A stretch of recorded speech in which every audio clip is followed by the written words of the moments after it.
Cette jeune équipe d'acteurs s'avance vers la scène et s'apprête à présenter pour la première fois son spectacle face à un public. Une troupe de comédiens qui a travaillé cette représentation dans le cadre d'un atelier chantier d'insertion. L'insertion par le théâtre, c'est l'expression de soi et la confiance retrouvée. Cette capacité à s'extérioriser, à retrouver confiance en soi, c'est très important, à travailler en équipe, à retrouver vraiment confiance en soi, c'est primordial. Des scènes de la vie quotidienne sont jouées avec, comme fil conducteur, les violences conjugales au quotidien et les différentes formes d'addiction. C'est une thématique qui s'est imposée, tout vient d'eux, nous avions envie de questionner cette difficulté qu'on a à être en relation avec les autres et toutes les formes de violence que ça peut prendre. C'est la relation par exemple au sein du couple, dans le travail, face à soi-même, face à la rupture sentimentale. C'est des relations, quelquefois c'est des choses violentes et puis des phénomènes d'addiction. Moi, j'arrête de fumer, c'est une scène sur l'addiction à la cigarette. Et c'est pour montrer les difficultés à arrêter, vraiment le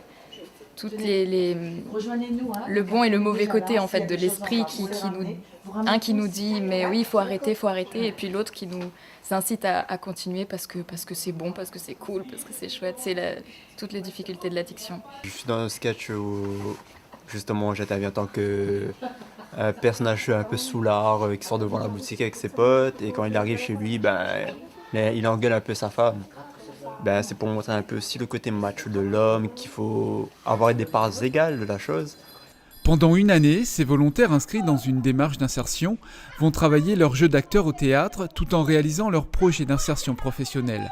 2 volets de ce chantier d'exception qui porte ce public. Ça nous aide à prendre confiance en nous aussi. Moi, ça m'a aidé à prendre confiance en moi, chose qu'avant je n'avais pas, à vaincre ma timidité. Ça nous permet d'être nous-mêmes, d'aller au-delà de notre capacité, de prendre confiance en nous et de pouvoir nous dire que nous aussi on est capable. C'est vraiment un grand truc parce que, comme ma collègue a dit, on n'avait pas vraiment confiance en nous. On avait des vécus un peu tous similaires. Et du coup, ça a permis de nous regrouper et de vraiment donner quelque chose de valorisant. Cette troupe se produira tous les jeudis soirs au village Corail de Saint-Paul, partenaire de cette action. Les représentations seront forcément dépendantes des contraintes sanitaires.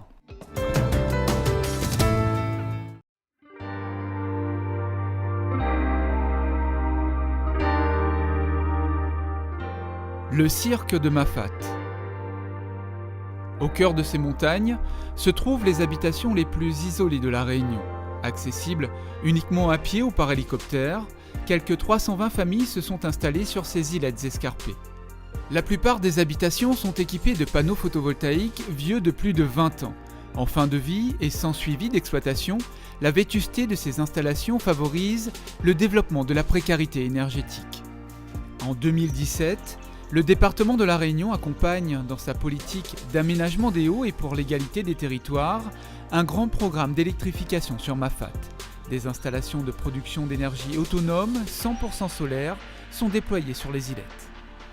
L'objectif du programme d'électrification, c'est d'évacuer les anciens générateurs, les vieux panneaux, les vieilles batteries, les mettre en filière de recyclage et de réaliser des nouveaux ouvrages avec les dernières technologies photovoltaïques, dernières technologies de stockage et de dimensionner en fait la taille des installations, le nombre de panneaux aux besoins réels aujourd'hui des familles, voire même de demander aux familles de se projeter un petit peu dans l'avenir pour avoir plus de confort. Ici à Roche-Plate, 23 familles seront équipées de nouveaux panneaux photovoltaïques. Des études de dimensionnement des équipements et des besoins électriques sont menées auprès des Mafatais. Actuellement, il a un réfrigérateur mais qui ne peut pas brancher parce que l'installation n'est pas suffisante. Du coup, après, il a une télévision, un congélateur. Et là, ce qu'il pourra, lui, par la suite, en fonction de ses besoins, il pourra mettre 2 congélateurs, un réfrigérateur, une machine à laver aussi, et aussi sur l'éclairage. Pour nous, c'est très intéressant. Oui, là, comme qui dit, on manque un peu d'électricité vraiment. 2 modèles d'installation photovoltaïque sont retenus. Des centrales individuelles pour les habitations les plus isolées et des micro-réseaux comme celui-ci pour desservir un ensemble d'habitations proches afin de mutualiser les installations. Il nous a semblé plus pertinent de réaliser une seule grosse centrale mutualisée pour l'ensemble du village avec un micro-réseau de distribution d'électricité enfoui sous les sentiers pour aller alimenter via un point de livraison chaque famille. Pour garantir une complète autonomie énergétique des îlettes, le remplacement des équipements électriques domestiques énergivores par des appareils plus performants est indispensable. Le coût total de remplacement de ces réfrigérateurs, congélateurs ou lave-linge est estimé à près de 300 000 € avec une subvention de plus de 100 000 € pourvue par le département. 20 millions d'euros seront investis pour que Mafat dispose d'une énergie propre et durable. Gérés par le service public de l'électricité, ces réseaux photovoltaïques sont des innovations techniques et sociales en sites isolés dans les territoires d'outre-mer.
vernissage de l'exposition Histoire des hommes et des espèces à La Réunion s'est déroulé ce 6 juillet à Mascarin, jardin botanique de La Réunion. Chef de file de la préservation de la biodiversité, le département a soutenu ce projet porté par l'AVE2M, l'association pour la valorisation de l'entre-deux-mondes. On voulait à travers cette exposition effectivement rappeler ce qu'était La Réunion il y a 300 ans en arrière, ce qu'est La Réunion aujourd'hui et surtout passer un message d'alerte pour l'ensemble des acteurs du département et notamment la population, pour dire effectivement il y a eu beaucoup de mal qui a été causé, mais aujourd'hui on a encore de la chance d'avoir encore des reliques de notre végétation d'origine. On a encore des espèces indigènes et endémiques précieuses qui n'existent qu'à La Réunion, qu'il faut absolument sauvegarder. Donc le message qu'on passe aujourd'hui, c'est qu'on se mobilise tous, et notamment la population, qu'on tire tous dans le même sens pour réussir effectivement à combattre ces espèces invasives et à sauvegarder nos espèces les précieuses qui nous restent, aussi bien pour nous que pour les nouvelles générations qui vont arriver. Le département nous a demandé une relecture critique en fait, et puis d'apporter aussi des éléments quand il y en avait, d'apporter de l'iconographie, donc que les informations qui soient dans cette exposition soient à la fois vulgarisées mais soient justes, qu'on ne véhicule pas des choses fausses, qu'elles soient le plus précises possible pour apporter une réelle plus-value à cette exposition. Le coût de ce projet de grande envergure financé par les fonds européens FEADER s'élève à près de 280 000 €, dont 75 000 € cofinancés par la collectivité départementale. Alors le département travaille déjà depuis plusieurs années avec l'AVE2M, qui est notre opérateur historique sur la partie valorisation et préservation de nos espaces. Ils nous ont proposé donc en 2019 une exposition à but pédagogique sur l'histoire de l'homme et des espèces. Et nous avons tout de suite dit oui, parce qu'il s'agit exactement du type d'action qui nous permet de sensibiliser au mieux tout type de public et en priorité les jeunes. Une exposition itinérante qui sera présentée dans une vingtaine de sites ainsi que plusieurs établissements scolaires.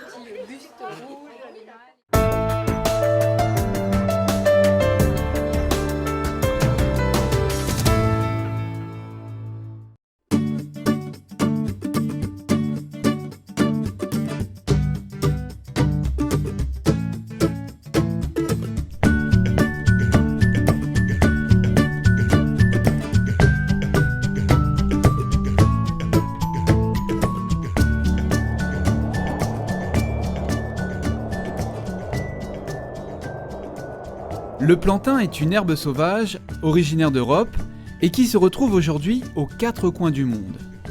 À La Réunion, il existe le gros plantain, reconnaissable par ses larges feuilles, et le petit plantain, au feuillage plus allongé.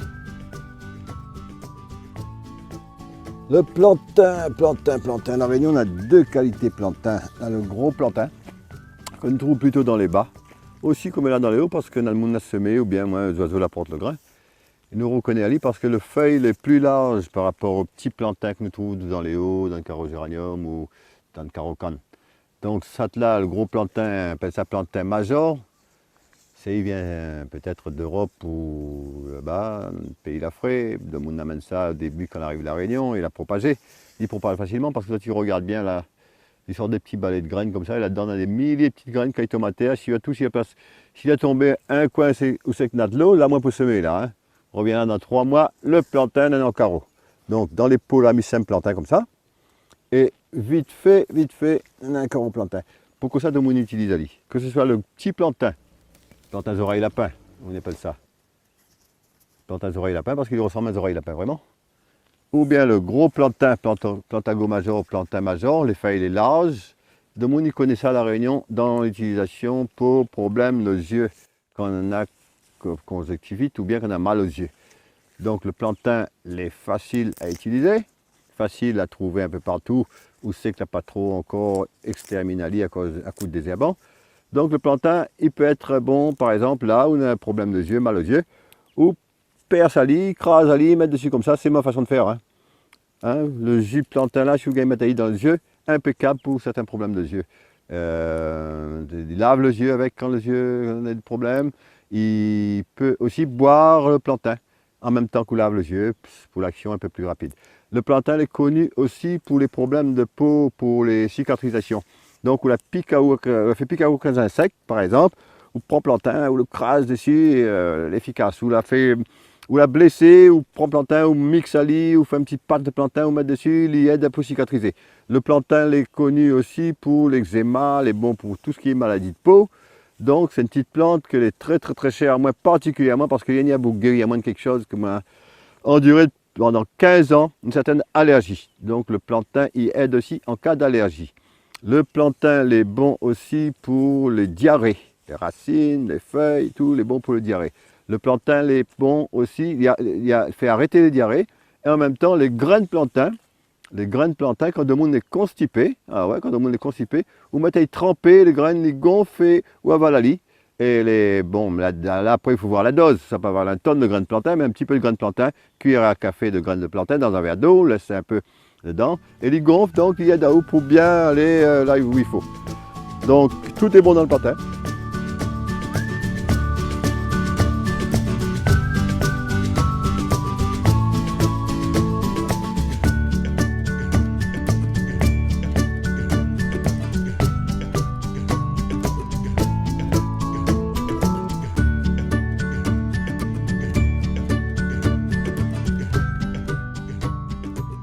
On a le choix, soit nous mettre carrément la tige comme ça dans une grande bouteille et puis nous mettre comme ça de tige de plante. Là c'est bois d'arnette que nous mettons dans macération d'une bouteille.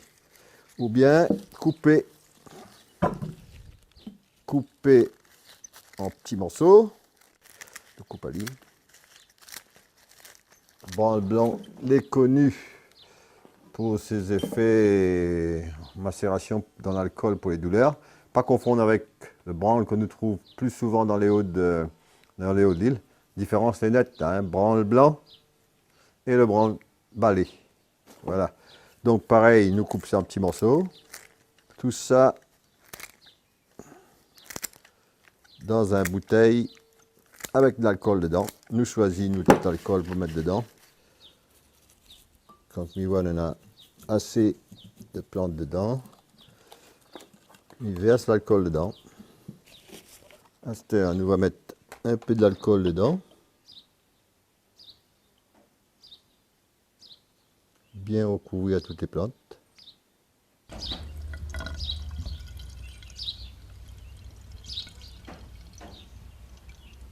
Après, boucher, laisse aller côté d'un coin où c'est qu'il fait chaud, ça au soleil, et puis nous retourne à lit tous les jours un petit peu pendant 15 jours. Et dans 15 jours, il est bon pour frotter, pour douleur.